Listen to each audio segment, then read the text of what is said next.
Et bonjour tout le monde, ravi de vous retrouver dans cette nouvelle vidéo. Aujourd'hui, on va parler aviation, mais on va surtout parler argent. Comment financer votre ATPL? Comment donc financer votre licence de pilote de ligne? Donc, si vous passez par une école privée, parce que bien entendu, si vous passez par l'ENAC ou par l'armée ou par la filière cadet d'Air France par exemple, ils vous paieront la totalité de votre formation. Vous, tous les frais que vous aurez, c'est les frais annexes, donc frais de logement, frais de nourriture et j'en passe. Alors, si vous ne le savez pas, pour commencer, la licence de pilote de ligne, ça coûte cher. Ce n'est pas quelque chose qu'on fait sans réfléchir.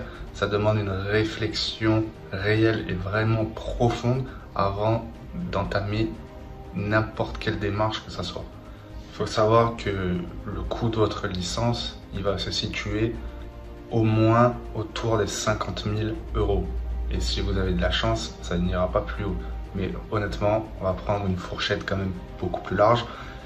Comptez entre 50 000 et 100 000 € pour passer toute votre licence de pilote de ligne.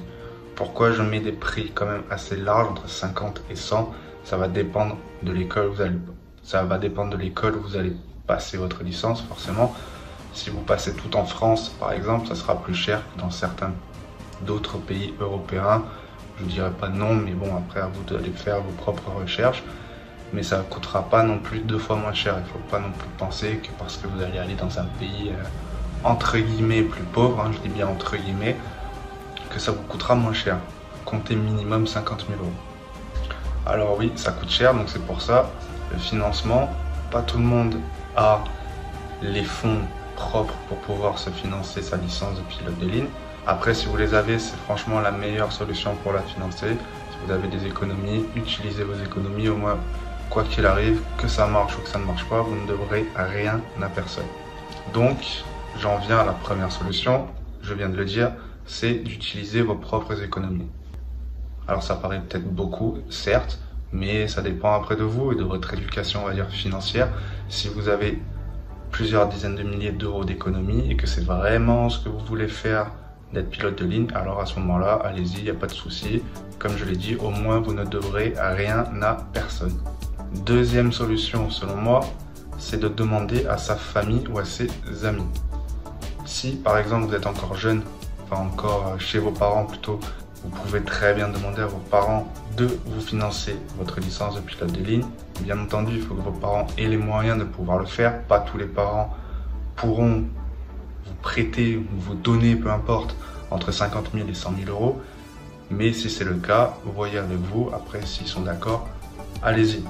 Après, pour ce qui est de la solution de te faire financer par ses amis, je suis d'accord mais pas trop d'accord. Parce qu'attention, comme on dit, les bons comptes font les bons amis. N'allez pas vous fâcher non plus avec des amis à vous pour une question d'argent, parce que vous savez très bien que ça peut très vite virer au vinaigre, comme on dit. Donc, les amis, je suis honnêtement pas trop pour, mais bon, vous pouvez toujours essayer, on sait jamais. Après, je sais pas les relations que vous avez avec telle ou telle personne, ça ne regarde que vous. Troisième solution, ça va être de créer une cagnotte. Alors, je m'explique. Vous allez donc créer une cagnotte, c'est-à-dire vous allez faire participer d'autres personnes pour financer une partie ou toute la partie de votre licence de pilote de ligne. Alors vous allez me dire peut-être, ok, d'accord, mais qui, comment, pourquoi? La solution que je vois, en tout cas le moyen pour y arriver, ça serait de, par exemple, avoir une communauté sur Facebook, sur Instagram, sur YouTube, et de faire participer vos abonnés à donc votre projet, qu'il soit professionnel ou personnel. Si vous avez une communauté assez solide, assez fidèle, avec des abonnés qui vraiment aiment votre travail, aiment votre contenu, je peux vous assurer que c'est une solution qui peut vraiment marcher. Après, bien entendu, si vous n'avez pas de communauté, il faut la créer, ça va pas venir d'un claquement de doigts, ça va pas tomber du ciel, mais je pense que c'est une solution qui est quand même intéressante. Parce que dans un sens, vous allez créer une communauté, donc en créant du contenu, donc, et à côté de ça, les gens, étant donné qu'ils aiment votre travail, ils vont vous faire confiance et ils vont vouloir justement que vous y arriviez. Donc c'est un projet qui est au final un petit peu commun. Donc au final c'est votre projet, mais ça sera plutôt même un projet collectif. Et bien entendu, vous ne devrez rien à ces personnes. C'est un don. Vous les faites participer, c'est une cagnotte, c'est pas un prêt. Donc, vous ne devrez absolument rien à personne. Quatrième et dernière solution, la plus utilisée et pour moi la pire, c'est de faire appel à une banque. Donc, de faire un prêt bancaire tout simplement. Alors, je sais qu'il y a énormément de pilotes, d'élèves pilotes et de pilotes de ligne en activité qui font des prêts bancaires, d'accord? Mais pourquoi est-ce que c'est une mauvaise idée selon moi? Tout simplement parce que ils vont certes vous prêter l'argent, vous n'allez pas rembourser directement. La banque sait très bien que vous faites une formation de pilote de ligne, donc c'est pour financer votre formation, ce n'est pas pour financer quelque chose qui va vous rapporter de l'argent directement, mais vous n'êtes pas sûr à l'issue de votre formation de trouver une compagnie ou de trouver un travail tout simplement. Ça peut prendre très peu de temps, comme ça peut prendre énormément de temps à l'issue de votre formation. Encore une fois, ça va aussi dépendre de l'industrie aéronautique dans son ensemble, de l'économie même générale dans son ensemble. Pourquoi également c'est une mauvaise solution selon moi? Parce que vous allez devoir, quoi qu'il arrive, rembourser votre prêt. Que vous trouviez un travail ou non, votre prêt, vous allez le rembourser, je peux vous l'assurer. La banque ne vous lâchera pas. Et puis, c'est un prêt que vous allez rembourser sur, je dis des chiffres un peu au hasard, mais minimum 15 ou 20 ans. Alors imaginez, pendant 15 ou 20 ans, vous allez avoir cette dette sur le dos. Alors après, peut-être que vous allez très bien gagner votre vie, et c'est ce que je vous souhaite en tant que pilote de ligne.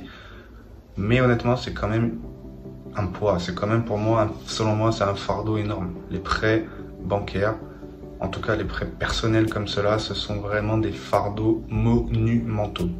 Et enfin, pour faire simple, moi je vois les choses comme ça. Faire un prêt bancaire, c'est comme si vous faites un prêt bancaire pour vous acheter votre propre voiture.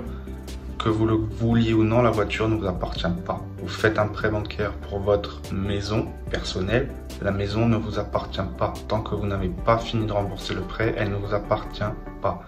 Et là, pour le coup, moi, comment je vois les choses, ce n'est pas une maison, ce n'est pas une voiture, c'est un prêt donc pour vous, sur vous. Pour moi, ça veut dire que vous ne vous appartenez plus vous-même, vous n'êtes même plus souverain de vous-même. Là, vous appartenez à la banque. Bref, je pense avoir été assez clair, enfin en tout cas mon avis est assez clair, c'est que je suis absolument contre les prêts bancaires personnels. Encore une fois, je ne parle pas de prêts bancaires qui peuvent vous rapporter de l'argent, là pour le coup c'est autre chose et c'est pas le débat et ni le sujet de la chaîne d'ailleurs. Voilà, je pense avoir fait à peu près le tour sur comment financer votre licence de pilote de ligne. Si vous avez d'autres suggestions, que vous soyez d'accord ou pas d'accord d'ailleurs, n'hésitez pas à nous le dire en commentaire. On sera ravis d'échanger. Sur ce, moi je vous dis à très bientôt et n'hésitez pas à liker, à vous abonner à la chaîne. Allez, ciao ciao.